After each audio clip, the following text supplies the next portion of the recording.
pal Steve Austin, and you're listening to Fabulous Gilbert with the Fabulous Liz D's. ¿Qué pasa aquí? ¿Cómo estáis? Bienvenidos a The Fabulous Jover. Hoy vamos a hablar de los mejores luchadores de la historia, pero no de manera individual, que podríamos hacerlo, porque ya lo hemos hecho, y lo podríamos volver a hacer en otra categoría.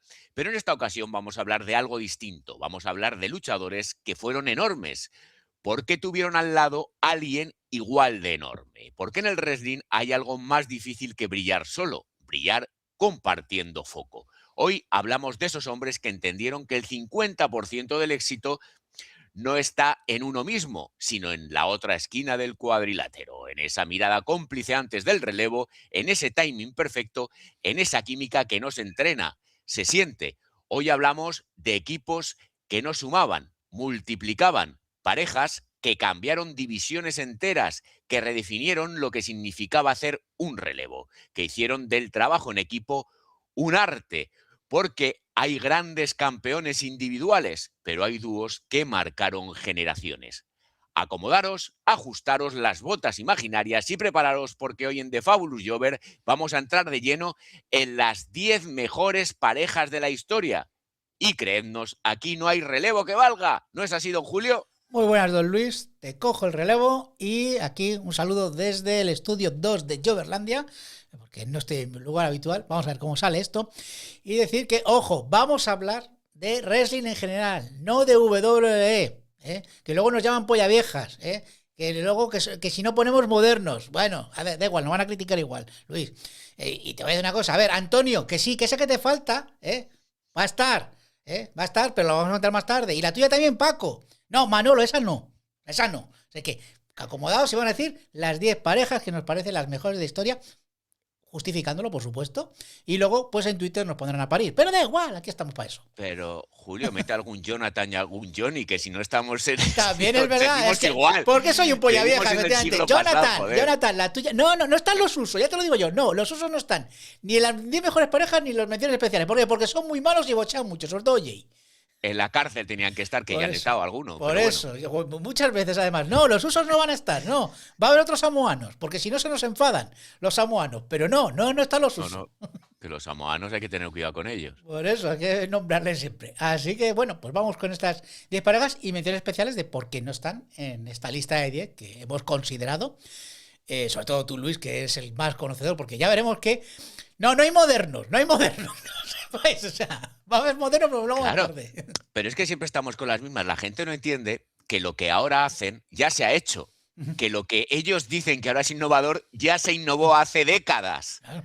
Que los pioneros son los que han marcado el terreno, los que han abierto las puertas para el resto, los que han marcado generaciones, los que han inspirado a nuevos luchadores. Y eso no lo entienden.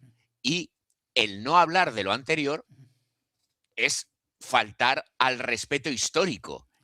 Y eso hay que tenerlo en cuenta. Y por eso vamos a hablar con una de las parejas precursoras de la lucha en tag team.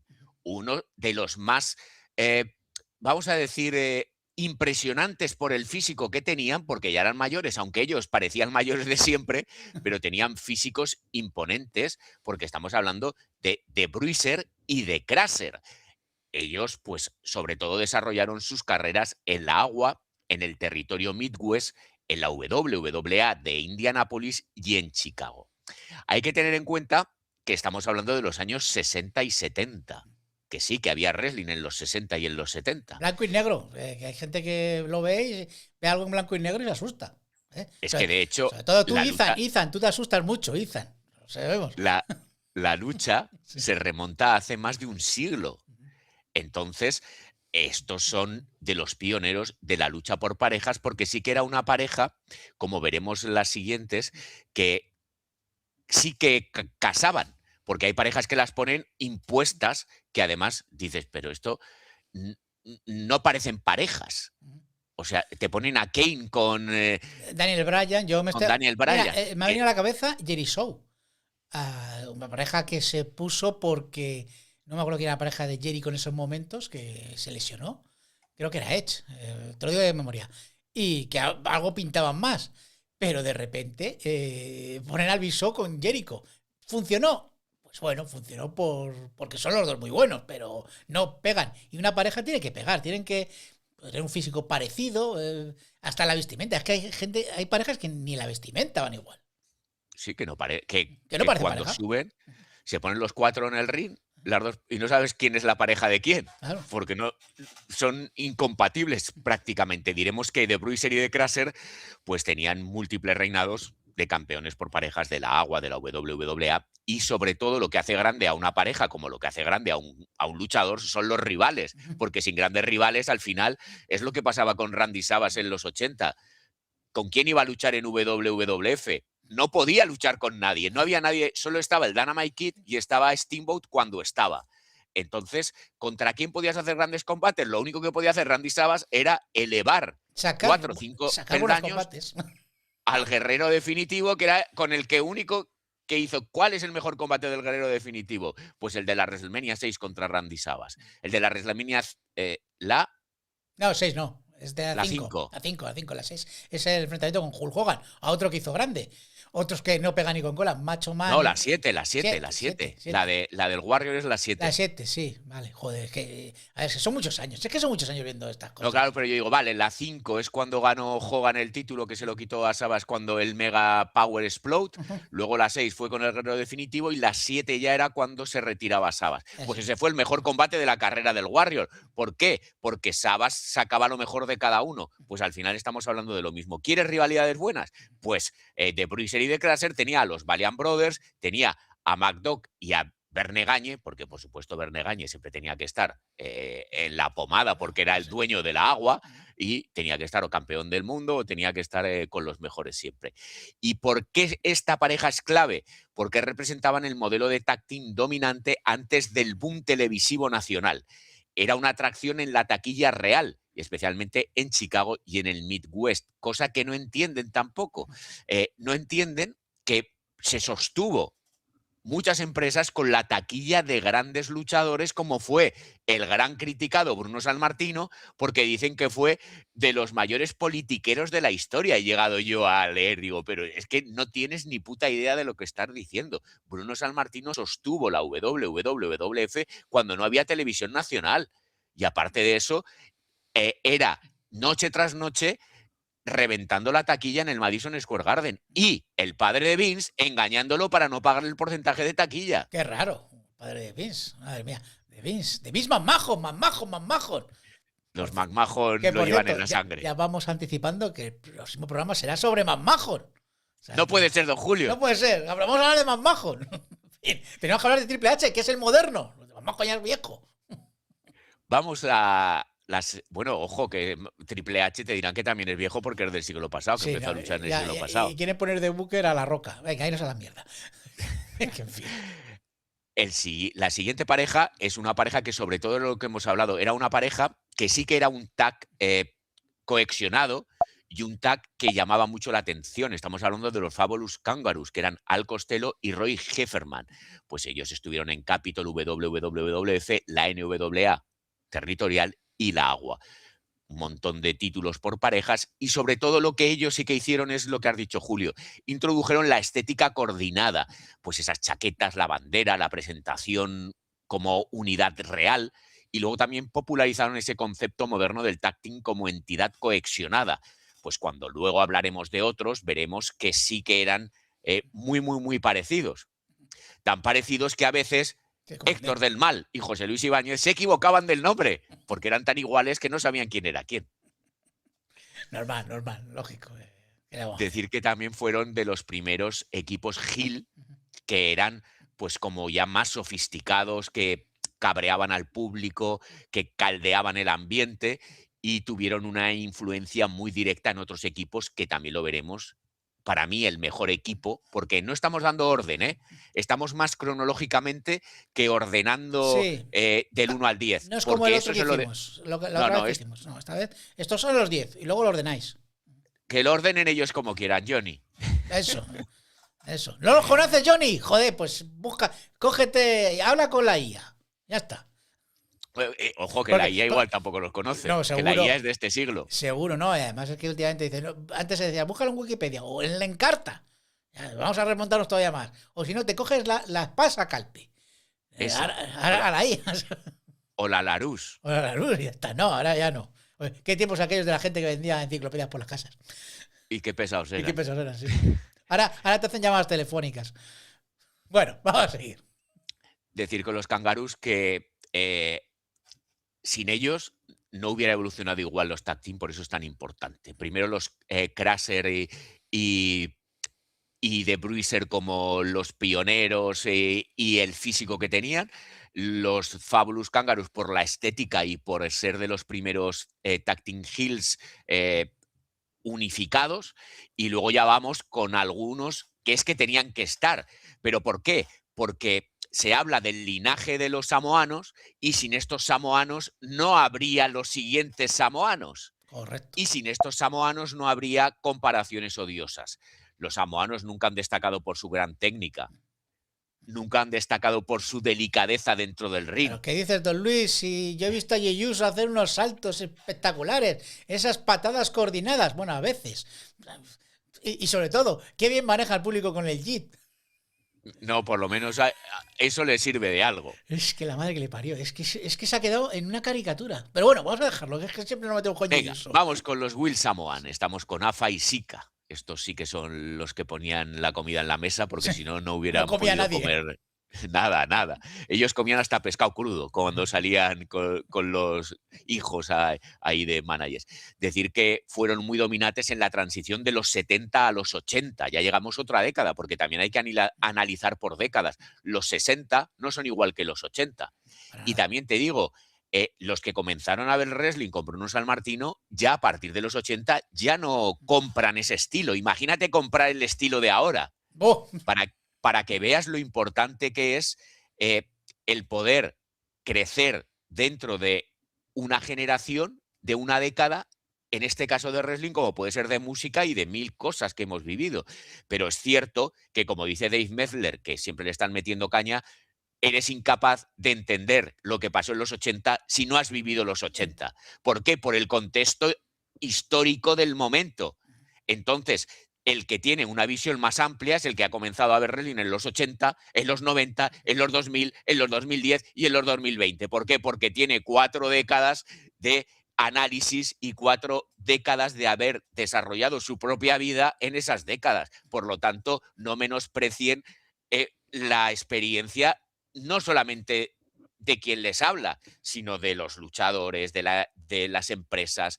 Es que hay que tener eso en cuenta. Decir que este estilo de lucha de los samoanos sí que fue un estilo de lucha muy dominante que luego también copiaron otros, porque por ejemplo vemos en la Legion of Doom, que veremos más adelante, los Road Warriors también copiaron ese estilo, incluso los Steiners, que le daban con todo. Entonces es un estilo de lucha más salvaje, aunque no tenían la técnica de los que acabamos de mencionar. Sí, señor. Decir que también fueron obviamente el pilar básico de la dinastía de los samoanos, No sé, sí. y que representaban ese puente entre la no televisión nacional, la expansión a nivel nacional e internacional. Es como estaban ellos entre eso. Sí. Entonces estuvieron ahí en la década de los 80 y sí que era bastante impactante ver a estos tíos que parecían salvajes, caníbales, y estamos destacando no por la técnica, tampoco, porque luego dicen, no, pero los 10 mejores ¿de qué? Pues estamos explicando por qué. Importancia histórica. Porque, Escucha, por eso, Kevin, escucha, Kevin, que no escuchas. Es que, en fin, que no hacen caso. es que no deja. Vamos para mí con la que es la mejor pareja de la historia. No ha habido una pareja mejor que esta. Lo único que se le puede achacar es que no fue una pareja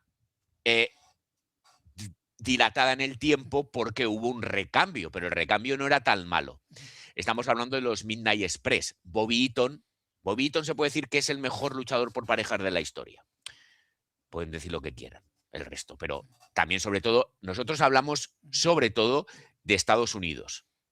Luego ya, pues podemos hablar de otros países, pero siempre nos remontamos a Estados Unidos porque es lo que nosotros más hemos vivido y más hemos visto. Podríamos viajar a Japón, podríamos viajar a México, pero no es lo mismo porque yo llevo viendo lucha de Estados Unidos desde los 80. Claro. México lo vi en la década de los 90 y ya está, poco más, alguna cosa suelta. Y Japón muy parecido en la década de los 90 y luego ya en los 2000, pues combates específicos y algún combate que a mí me ha interesado por el luchador y los luchadores en concreto. Yo Estados Unidos y ya está. Yo ahora, fíjate, he empezado a ver Japón ahora pues, y sobre todo me he visto el wrestling femenino. A mí me gusta Stardom, Marigol y esas cosas, que es lo que de actual. O sea, ya yo soy una persona, sabes que de 30 a 60 años, pues yo soy jovencito viendo lucha japonesa y ya está. Y tampoco, Es que eso la sigo tanto porque no hay tiempo para ver todo lo que hay. Es que eso rejuvenece. Hombre, joder, ves a esa Maquito pegando botes, eso rejuvenece a cualquiera. Claro que sí. Decir que los Midnight Express desarrollaron sus carreras en Mid-South, en Jim Crockett Promotion, en WA obviamente, y la WCW. Montón de títulos, porque así se lo merecían, y grandes rivalidades con otras dos parejas que eran muy parecidas que también van a salir. Estamos hablando de los Rock and Roll Express y de los Fantastic. Tienen un combate clave, que es ese Clash of the Champions del 88 contra los Fantastic, que desde aquí os invitamos a que lo veáis, y luego tienen una psicología del heel en tag team perfecta. Y nada más y nada menos que tenían al manager que quizás más mal me cae, pero bueno, que es Jim Cornette, pues también era odioso, pero era lo que tenía que hacer. Salía con una raqueta que no debía de haber jugado a tenis en la vida, pero bueno, alguien le dijo, mira, que eso mola. Ahora es como, lo digo para los jóvenes, para nuestro Kevin, nuestro Jonathan, es como Paul Heyman si saliese con una raqueta de pádel, ¿vale? Bueno, o picketball, que ahora se llama mucho el picketball. Pues lo mismo, pues esto era Jim Cornette. Pues decir que Paul Heyman salía con un teléfono móvil Sí, que pesaba 4 kilos. 4 kilos de los originales, sí, de los primeros que la gente tenía. Que seguro que no pagaba, que no tenía línea, pero bueno, ahí salía con ese zapato. Pues sí. Lo mismo El zapatófono. ten en cuenta que lo mismo se lo pagó Jerry Lawler. Porque Sí. no se lo pagó. Sería de cartón piedra. Ahora vamos ya con los siguientes, que estos no solamente marcarían un estilo diferente, sino que se habla que fueron los primeros que introdujeron la música rock en el wrestling. Estamos hablando de los Fabulous Freebirds, y no solamente introdujeron eso, sino que introdujeron el famoso Freebird Rule, que era que cualquiera de los miembros podían defender los títulos independientemente de quién fuera, y que luego ya más adelante también se ha aplicado, pero de otra manera. Sí. Pero aquí en principio eran ellos los pioneros en eso. Sobre todo desarrollaron en la World Class, en Georgia, en Mid-South y en WCW, pero ya llegarían más mayores. Títulos de la NWA, de WCW, y sobre todo la rivalidad histórica fue con los Von Erich, en la empresa del padre, en Texas. Aquí decir que sobre todo lo que revolucionaron era esa narrativa de facciones del wrestling americano. Llegaron a salir en la película de los Inmortales y aparte de eso eran 3 y cada uno cumplía su función. Teníamos a Robert, que era como el técnico, teníamos a Papa Piquillo, que dice usted, Sí, a Michael Hayes. Michael Hayes. Que era más como la estrella, el que llamaba la atención, el que provocaba, y luego teníamos al tercer luchador, que era el Enforcer.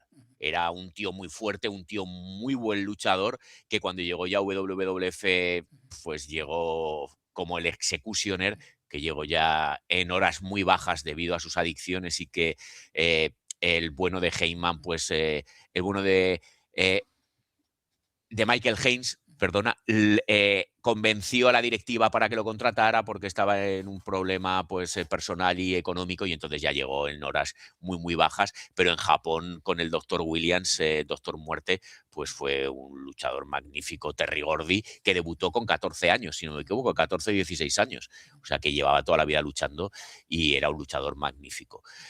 Revolucionaron el panorama, porque era una locura, y sobre todo cuando salía en ese Sportatorium y en Texas, la gente se volvía loca porque tenían un carisma que es que lo desprendían. No hay luchadores que por mucho que lo intenten no hay carisma, o es carisma impostado, pero es que los Freebirds salían y revolucionaban porque era una locura. Pues nada, ya hablaremos de Michael Hayes, que es un personaje que tenemos muchas ganas de hablar de él. Porque, madre mía, los documentales estos de WWE es que da grimilla. Bueno, y cuando le ves por ahí, es una persona que da grimilla ahora mismo. Digo, ¿qué haces vistiéndote así a tu edad, señor mayor? Este sí que es un señor mayor y no nosotros, joder. Vamos con... Pero lo fuerte es que no está el mayor, ¿eh? Claro, no es tan mayor, lo que pasa es que viste así, viste tan raro, y con esa melenilla. Bueno, vamos con Venga, seguro que los conoces a estos, seguro. Venga. Si hemos dicho que los Midnight Express eran para mí la mejor pareja de la historia, los Road Warriors podría ser la más famosa y la más impactante, porque los Road Warriors sí que introdujeron una estética muy particular. Los Road Warriors debutaron en Georgia como campeones. Su primer combate fue como campeón directamente. Salieron con el título sin haber luchado nunca en Georgia. O sea que ya en ese momento el booker era Anderson, no Arn, sino el que decía que era su hermano Ole Anderson, que era quien llevaba todo el tema y el que tenía un odio atroz a Vince McMahon por destruir los territorios y porque él creía en la lucha como a él le gustaba, un estilo de lucha diferente, pero pensó y creyó en los Road Warriors y fue una apuesta ganadora. Los Road Warriors que estuvieron en la AGUA, en la NWA, WCW, en WWF y en la propia Georgia, que es donde debutaron, ganando los títulos en todos los sitios que estuvieron. Grandes rivalidades, pues con los Midnight Express, con los Power of Pain, que no era un poco pues esa especie de copia, pero luego hubo otra copia que eran los Demolition. Todo esto venía como un guiño a Mad Max.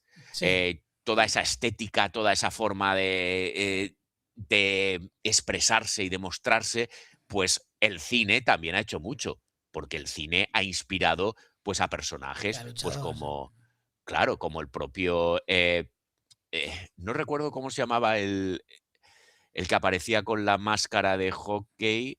El Gun. No, pero estoy hablando de cuando Sid debutó. Sí, de Mike Myers. Lord Humongous. Sí. No, este era Lord Humongous. Sí, pero en Viernes 13 inspirado. Sí. Sí, pero inspiraban en varias cosas, no Sí. solamente en una. Entonces, el Lord Humongous pues también es inspiración. Pero es que ahora mismo igual que... A ver, me vais a matar. O sea, Jonathan, me vas a matar. Liv Morgan es Margot Robbie. Pues esa es estética. Alexa Bliss salía vestida también de Harley Quinn al principio. Claro, el cine todo se basa en esto. Bueno, y decir de los Road Warriors que en WWF, evidentemente no podían llamarse los Road Warriors, fueron la Legend of Doom. Con esta, bueno, has dicho tú, la estética esta con los pinchos, con esos corazas de pinchos y sus pinturas faciales. O sea, que muy míticos cuando los veías venir y asustaban al rival. O sea, yo creo que eso les daba un carisma especial. Siempre hemos hablado también que Vince no ha inventado nada. No. Que lo crean. Vince ha cogido ideas y las ha mejorado por la exposición que tenía y ese punto de poder que tenía. Pero la Legion of Doom ya existía antes. O sea, ellos ya formaban parte de esa Legion of Doom, que era mucha más gente. Decir que estos Road Warriors sobre todo cambiaron la estética del tag team pues por esa intensidad, por el físico, por la pintura facial y además que trascendió a la cultura popular. Los Road Warriors también los conocía todo el mundo, precisamente por eso. Y luego ya cuando salían con la moto y todo esto, pues todavía eran como los tipos duros y así lo expresaban dentro del ring, porque también ese estilo de lucha era un estilo de lucha que a los jobbers le daban de lo lindo. Sí, señor. Había que salir corriendo. Efectivamente. Gran combate tuvieron en Starrcade contra los Midnight Express, que ya hemos hablado de ellos, y sobre todo porque eran unos luchadores muy, muy, muy buenos. Animal y Hawk, decir que no sé cuál era mejor de los dos. Sí que a mí me gustaba más Hawk que Animal, También. pero Animal tenía la cabeza un poco mejor puesta sobre los hombros. No tampoco mucho, pero sí que ahora, por ejemplo, salió la noticia porque creo que se cumplía la efeméride del fallecimiento de Hawk y decía su mujer que Hawk, por su estilo de vida, le había dejado sin un duro. O sea, había arruinado a la familia y que lo único que había aprendido de él era a no mentir. Pero digo, bueno, pues no sé qué decirte. Seguro que él sí que le mintió en alguna ocasión. Sí, señor. Vamos no con los Rockers. ¿Con quién vamos? Vamos con los Rock and Roll Express y eso también hay que entenderlo. Tú cuando ves a los Rock and Roll Express parecen jobbers, porque el físico... Sí, la estética... la estética, el físico, no parecen unos luchadores de primera categoría, pero tú cuando los veías luchar, la influencia que tuvieron en los territorios, el carisma y cómo revolucionaban el pabellón al que iban, pues te das cuenta que los Rock and Roll Express son dignos de ser mencionados y que todavía sí han seguido luchando en esta década, ojo.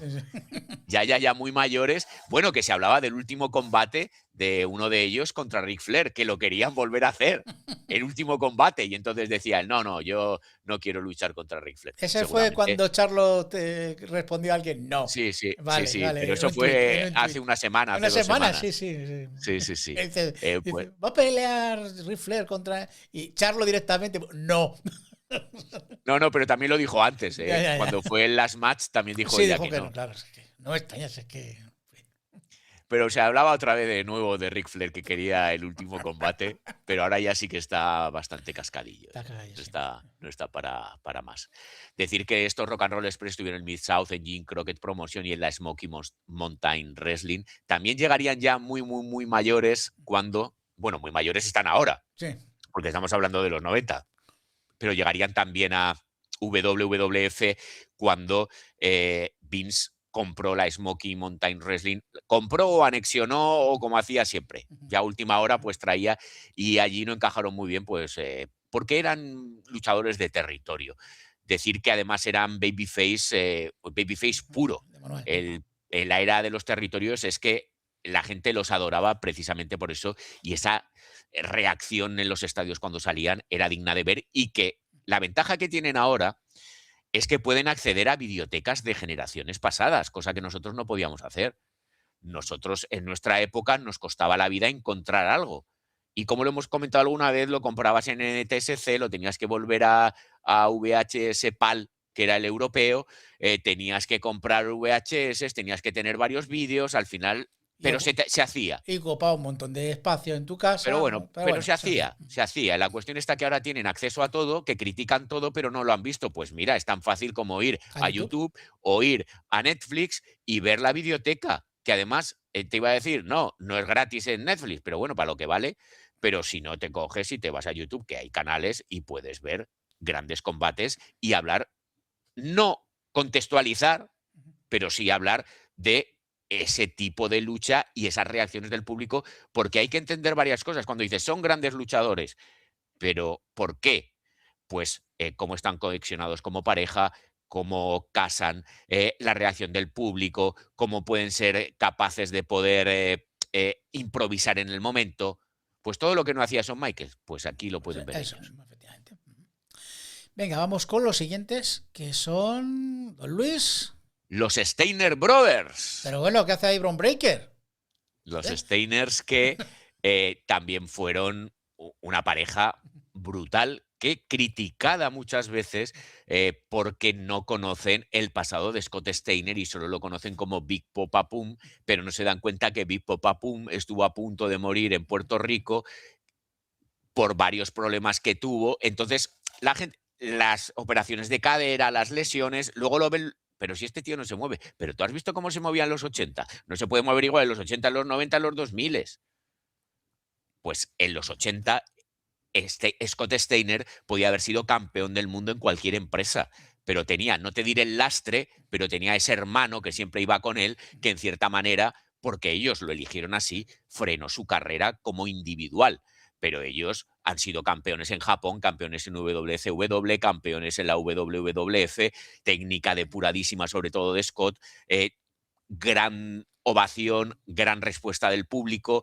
Luego, pues, Rick Steiner con este rollo del perro, pues también, pues no era el JIT, pero sí que era una manera de respuesta del público, porque siempre tienes que tener pues una frase, una gracia.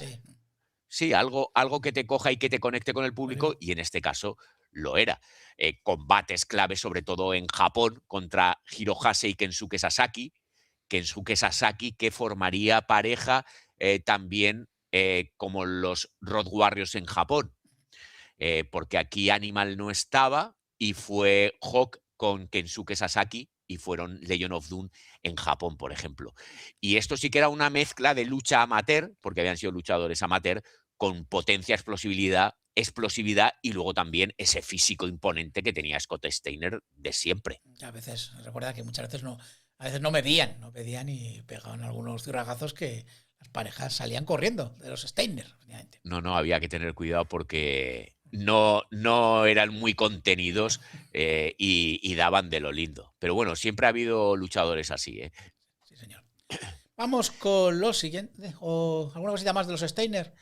No, no, no. Que Los bueno, Steiner, que el padre de Bron Breakker no es el que se parece, sino es el otro, ¿vale? O sea, el del bigote, ¿vale? Que no sé- ¿o no? ¡O no! ¿Quién sabe? Porque es que son muy parecidos. Es que tú le ves y dices, es que son dos gotas de agua. El tío.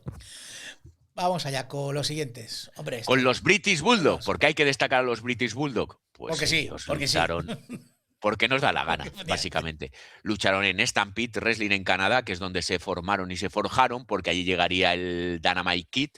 El Dynamite Kid lo acogieron como un hijo más en esa mazmorra de los Hart. Luego, como Davey Boy Smith era el primo y les suplicaba que quería ir, pues fue allí. Luego ellos ya se casaron con familiares, como siempre, que hacían ahí, se han casado como todos los con todos. reyes, como los Borbones, ¿se acuerdan? Se casan entre ellos. Los Ahí Harriman.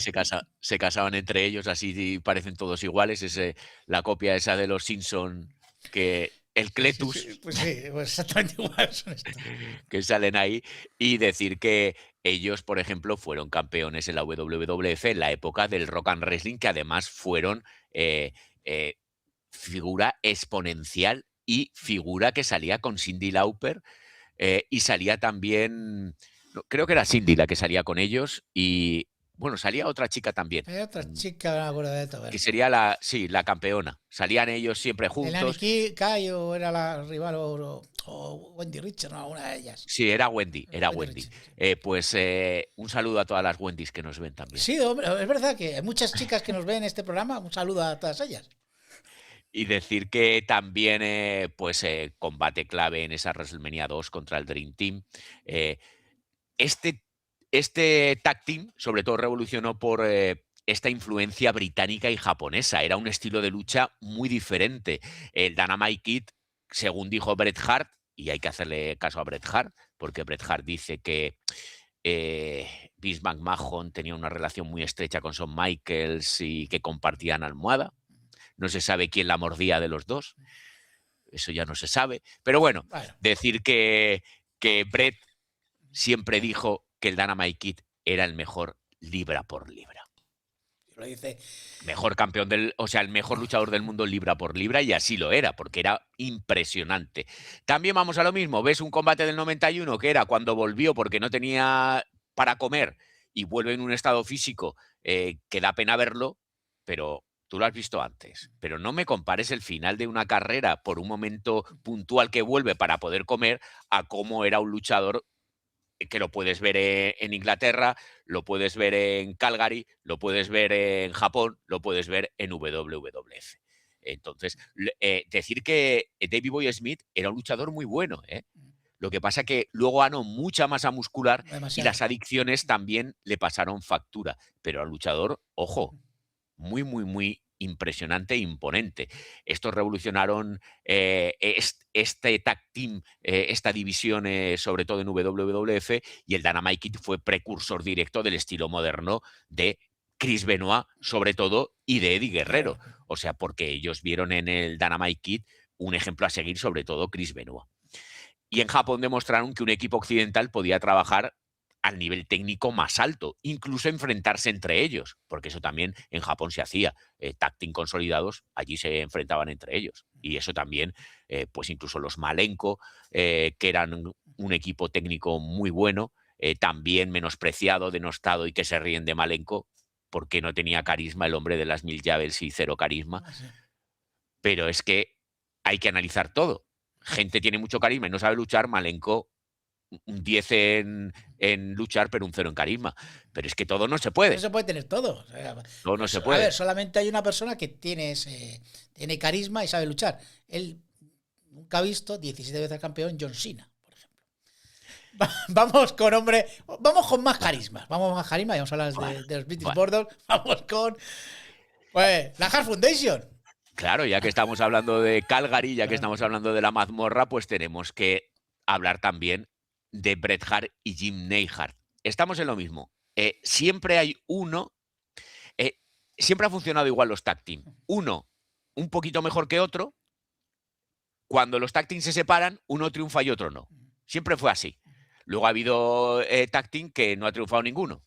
Pero lo normal, por ejemplo, Strike Force. Tenemos a Tito Santana, tenemos a Rick Martel. Tito Santana, 2 veces campeón intercontinental, campeón por parejas también, en varias ocasiones. Rick Martel viene como campeón del agua, se juntan, se separan y luego tiene un poquito más de relevancia Rick Martel, pero Tito Santana desaparece, siendo que podía haber sido, según palabras de entendidos del wrestling, el Bret Hart de los 90, porque se pensó en él como el pase de antorcha de Hogan a Tito. Pero no lo tenían muy claro y al final no sucedió y lo hundieron. Lo hundieron con ese gimmick Matador. del matador y al final solo lo queríamos aquí en España. Sí. Y Héctor del ya Mar está. le quería Y ya está. Y Lloré. eso nos lo transmitió. De las pocas cosas buenas que transmitió Héctor del Mal fue ese cariño hacia Tito Santana, que se lo merecía porque históricamente pues, fue muy importante. Decir de la Hart Foundation, pues lo mismo, pues que estamos hablando de una pareja donde Bret Hart era el técnico, Jim Neidhart era el enforcer también, y que luego Jim Neidhart siempre tuvo problemas también de adicciones y lo que pasaba en los 80. Sí. Pero Bret Hart en ese sentido siempre se mantuvo en su sitio, siempre tuvo la cabeza fría y además siempre actuó como un gran profesional, tanto por parejas como de manera individual y un hombre de empresa. Esta fue una transición también entre el tag team clásico técnico y también cuando pasaron ya a todo el ámbito nacional y también pues como desmembrados cuando Vince absorbió Stampede, chupó todo lo bueno de Stampede y luego la devolvió a los Hart. O sea, cuando ya se había llevado al British Bulldog, se había llevado a la Hart Foundation, se había llevado a todos los luchadores importantes, que ya no había más, ¿eh? Luego sí que había otros, pero no a nivel nacional que hubieran podido hacer tanto como hicieron. Pues se me ocurre Bad News Brown, pero sí que fue importante en Stampede. Tan importante que se quejaba Bret Hart de los chops porque le hacía pupa siempre que le daba, pero bueno, también se quejaba de los de Flair. Pero bueno, no todo bueno puede tener Bret Hart. Efectivamente, él fue el que tuvo carrera y Neidhart al final pues tuvo que seguir peleando en pareja por ahí porque era donde funcionaba, no funcionaba individual. Bueno, y ahora la gente, sí, ya lo sabemos, Paco, Manolo, Jonathan, que faltan algunos. Vamos a decir esos algunos que seguramente echas de menos muy rápidamente, porque llevamos un buen rato hablando de estas 10 que son los que se merecen, y muy rápidamente estas ausencias polémicas. Empezamos con una que hemos nombrado antes, Demolition. Claro, pero Demolition, 3 veces campeones por parejas, el reinado más combinado de más de 600 días, también muy icónico en Rock and Wrestling, salió en la película de... ¿Os importa otra vez? No me acuerdo de estas. Estos salieron en la película... O la de Hogan, no. o la de Hogan. En la de Hogan, en la de Hogan. Vale. La de Hogan. Salió en la de Hogan y luego... ¿Qué problema tuvo la Demolition? Primero, que Axe ya era mayor, que pusieron a Crash como para coger y relevarlo, pero no encajaba muy bien y era una copia de la Legion of Doom. Y cuando ya llega, claro, llegó la ya no Legion tiene of Doom, sentido. ¿para qué quieres tener a los imitadores? Pues no funciona. No tiene sentido. Y además no redefinieron ningún estilo. Tampoco eran muy buenos luchando. Axe sí que era muy conocido, pero con otros personajes, como el Masked Superstar, por ejemplo, en Japón también. O sea, él tenía una carrera muy dilatada y era muy reconocido, pero como Axe ya era mayor y luego también es que no destacaron. Una vez que estaban los Road Warriors ya no tenía ningún sentido. Venga, este seguro que lo conocéis. Vamos con el New Day. New Day, pues reinado récord, 12 veces campeones por doquier, claro, fenómeno cultural, face heel cuando les interesaba, pero ¿qué? Pues que la influencia es mediática más que estructural, ya que hablamos de cosas estructurales que cambien el negocio en sí. El formato tag team, pues la verdad que no lo cambiaron, sí, iban 3, pero bueno, es que eso ya estaba visto. La regla Freebird. Pero claro, pero la regla Freebird es la regla Freebird, no la regla New Day. New Day, efectivamente. Pues ya está, entonces tampoco cambiaron nada. Y luego sí que operan donde el tag team ya no es el eje central del negocio. Eso también es importante. En los 80, ser pareja era un honor. Y ser pareja era algo que también destacaba y tenían las Survivor Series donde hacían esas luchas de Survivor Series de verdad. Tenían una liga fuerte, potente, con grandes parejas, pero ahora ya la pareja no tiene el mismo peso específico que en los 80 y los 90. Por lo tanto, comparándolo con los anteriores, es que ya se caen por eso. Vamos con otro que tenéis que conocer si no ves, o sea, si solamente ves WWE, no lo vais a conocer en la vida. Vamos a hablar de los Young Bucks. ¿Pero quiénes son los Young Bucks, don Luis? Pues también ellos, por ejemplo, bueno, son AEW fundadores, cofundadores, con Cody. Con Cody y con Kenny Omega, efectivamente, muy conocidos en Japón, en Ring of Honor. Y a mí me gusta mucho, son una pareja que me gusta muchísimo, pero que yo creo que el problema que tienen, y es una chorrada, pero no han estado en WWE, como ya comentamos en otro programa. Que no, eso no te impide para ser una de las grandes parejas, como hemos hablado anteriormente. Pero en esta época actual no han estado en WWE. Y que también la historia todavía la siguen escribiendo. Han sido muy buenos, pero la historia la siguen escribiendo. ¿No? Y luego también que sí que ellos hicieron resurgir este tag team en las empresas indies. Sí que ha luchado en Ring of Honor, en Japón, en la AEW actualmente. Y sí que son impulsores, pero es que la influencia es generacional, no funcional.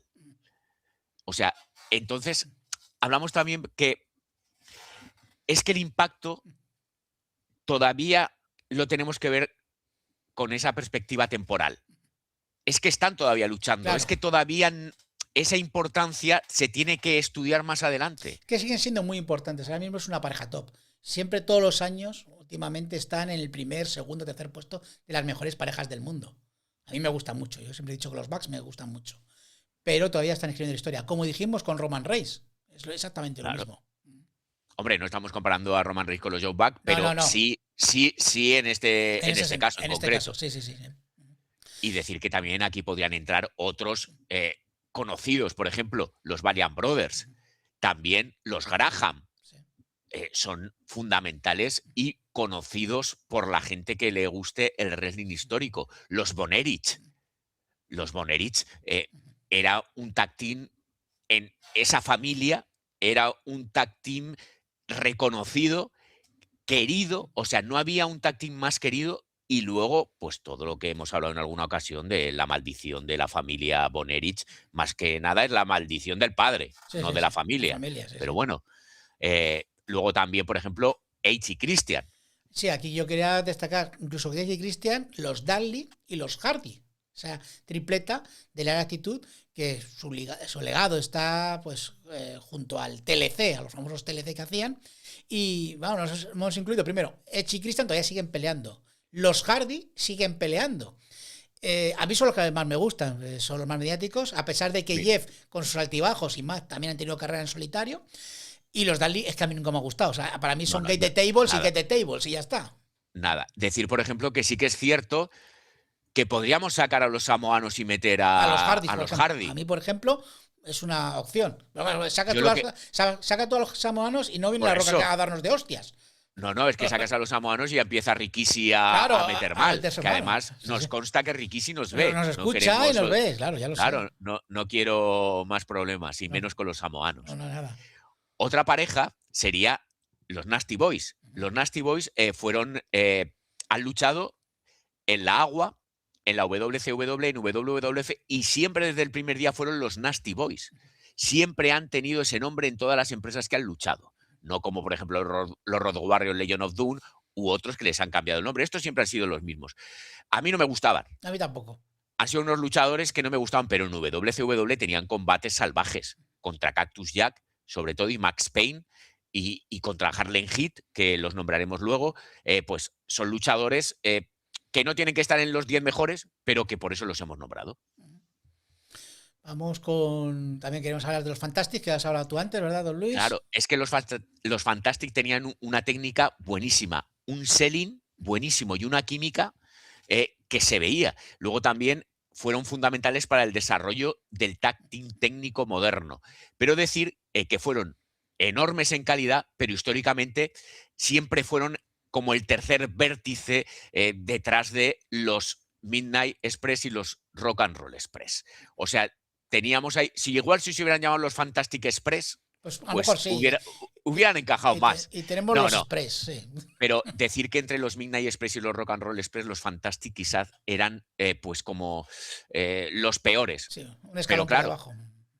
los Midnight Express necesitaban rivales, no iban a ser siempre los Rock and Roll Express, pues ahí entraban los Fantastic. Pero tenían muchísimo carisma y no eran malos, ojo. Lo que pasa que eran muy bajitos y había otros que tenían pues más punch, como podrían ser los que acabamos de nombrar. Si usted ha nombrado luchadores que no le gustaban y parejas, esta pareja a mí no me ha gustado nunca y como individuales menos, que eran los Harlem Heat. Pero los Harlem Heat hay que nombrar que fueron 10 veces campeones de WCW, ojo. Y además un dominio en los 90 brutal en WCW y de los tag team negros más importantes de la historia. Sí. Entonces hay que tener en cuenta porque no todos pueden decir lo mismo y también abrieron puertas a New Day y a otros que vendrán y han venido después de ellos. Dominaron WCW, sobre todo en número de reinados, pero no redefinieron el tag team ni trascendieron fuera de ese contexto. Fueron importantes, pero no fundacionales, no cambiaron nada de eso. Por eso los nombramos y por eso no están en el top 10. Ya, tenemos ahí a Booker T, que fue el que siguió con una carrera individual más importante. Y el que han nombrado como el peor anuncier de la historia del año 25 este año, y se ha cabreado. Se ha cabreado. Es que es muy malo. Es que ¿quién sufre en XT? Yo sufro en XT y me tengo que poner a Jerry Soto porque no aguanta Booker T. ¿Qué quieres que te diga? Así soy. También porque mi inglés es fatal. Vamos con otros. Con el último. El último, que son los FTR, que también está escribiendo historia. Estos, como los. ¿Cómo se llaman ellos? Son como los clásicos de. Gente con un wrestling. Como que son guardianes del formato del wrestling clásico. Esos son los FTR. Que hay gente que no le gusta. Es que son muy. Hacen un wrestling muy aburrido. Coño, hacen un wrestling de toda la vida. ¿Qué? ¿Wrestling? Claro, efectivamente. Si hemos dicho que sacábamos a los samoanos para meter a los Hardy, este podría ser el número 11. Porque son unos luchadores que muy interesantes a nivel puramente luchístico. O sea, no hay otros como ellos a ese nivel. Recuperan esa psicología clásica en plena era de la acrobacia, los saltos y las mesas y las chinchetas. Pues ellos juegan en otra liga, campeones en varias empresas, y luego sí que reivindicaron ese tag team como algo de disciplina especializada. Ojo, que es que todavía existe el tag team, todavía hay que darle relevancia, todavía hay que darle importancia, y aquí estamos nosotros pues para guardar todo eso. Somos los guardianes del formato. Efectivamente. Bueno, pues nada, pues sí, ya como has visto, Antonio, no están los usos, no están. Y nada, bueno, antes de acabar, don Luis, creo que hemos hecho una cosa que es hablar sobre lo moderno y lo antiguo. ¿Y qué te parece? Ya esto ya es fuera del programa, pero muy rápidamente, porque ya nos queda poco tiempo que nos ponemos nosotros. ¿Qué te parece esta declaración del gran Cody Rhodes diciendo que el mejor de la historia, el mejor luchador mexicano y luchador enmascarado es Rey Mysterio y no el Santo? Es el más grande de la historia. Que por cierto, un saludo a nuestro seguidor que le gustan mucho las pelis del Santo. Saludete. Nada, pues, ¿qué le parece a él y a ti? Lo agradecerá. Sí. ¿Qué te parece esto? Pues que estamos con la historia de siempre. Estamos con la historia de siempre. Los actuales quieren hacer ver que lo de ahora es lo mejor, que lo de ahora supera siempre lo anterior. Y no es así. Pero ¿cómo coño va a superar Rey Mysterio al Santo? Pero ojo, dice, que hay que decir una cosa, que Rey Mysterio a mí es un luchador que me gusta mucho y le tengo muchísimo respeto. Pero que eso no quita una cosa que no quita, para la otra. No queda para decir, no, es que el Santo, ¿quién es ese? Blanco y negro. Claro, pero es que no solo el Santo, es que tienes al Santo y tienes a Blue Demon. Y luego también te voy a decir otra cosa. Vete a Japón y pregunta, ¿Mil Máscaras o Rey Mysterio? Y verás lo que te dicen. Verás lo que te dicen. Porque Mil Máscaras va a ganar por goleada, te lo digo yo. Y Rey Mysterio puede ser que en Estados Unidos actualmente sí que digan que es el más importante. ¿Pero por qué? Porque no has visto la trascendencia histórica del Santo. El Santo era un dios en México y todavía con el legado del Hijo del Santo y el Hijo del Santo Junior menos, pero bueno, es que ese legado es para recordar al padre y al abuelo. Entonces sigue viva esa memoria y esa historia. Pero tú vete a México y di a ver cuál es mejor de los dos. Es que es decir algo sin una base O sea, sin pensarlo. Eso es sin pensarlo. No, Eso porque estás tú hablando y ya está. fíjate, hasta Cody, que creo que es un tío inteligente, es porque le hacen decir eso, WWE. Porque tiene que decir, o sea, porque lo nuevo hay que reescribir la historia. Y ya está. Y eso es un programa que tenemos pendiente, don Luis. ¿Cómo WWE reescribe la historia? Pues esto es otro punto más en ese programa que algún día haremos, algún día, porque tenemos muchísimas ideas. Claro, reescribe la historia, pero falta la verdad. Y Efectivamente. ese es el problema. Y lo que hablamos, siempre lo actual tiene que ser mejor. ¿Pero por qué? Por un complejo de inferioridad que tienen los de ahora y ya está, porque si no, no se entiende. ¿Pero qué problema tenemos nosotros en decir que tal luchador está en un top aunque no nos guste? ¿Tú te crees que a mí me gustan todos los que hemos hablado? No, No. pero hacemos un análisis histórico y real basado en nuestros criterios, pero criterios reales. O sea, no criterios, no, una serie de criterios, la influencia, la venta de entradas, la reacción del público, la cohesión entre ellos, el estilo de lucha, todo eso hemos tenido en cuenta para hacer el ranking. Y ya está. Sí. Pero no puedo decir, no, es que los de antes, no, pero es que hay que estudiar históricamente todos los movimientos y en este caso, pues todas las tendencias y todos los luchadores. Y ya para acabar, don Julio, que nos hemos ido, Sí. decir que estos son bajo nuestro criterio histórico e influencia real, 10 de los equipos más importantes, u 11, si metemos a The Revival De FTR, decir que más importantes de la historia del wrestling en Estados Unidos. Y el orden lo ponéis vosotros. Estamos hablando de Estados Unidos, que hemos hablado que podemos hablar de Japón, pero ya nos vamos. Y podéis Decir- meter, y que pueden meter a otras personas en ese top 10. Hombre, si me metís a los usos, os vais de este programa, evidentemente. Porque, no. Y decir también que no los hemos ordenado a propósito. No nos ha dado la gana ordenarlos, don No, Julio. que luego nos dicen cosas. Y luego que si utilizamos SEA y mierdas de estas, que luego encima. Porque la historia no siempre es lineal. Ahora queremos leer vuestro orden, poner a ver qué os parece, interaccionar. No solo os aprovechéis de nosotros. De nuestro Tenéis que conocimiento vasto. claro, vasto. tenéis que argumentar y decir vosotros, pues este sí, pues este no. Y ya está. Perfecto. Y hasta aquí hemos llegado, don Julio. Muy bien, pues nada. Pues hasta la próxima semana. Chicos, chicas, nos vemos.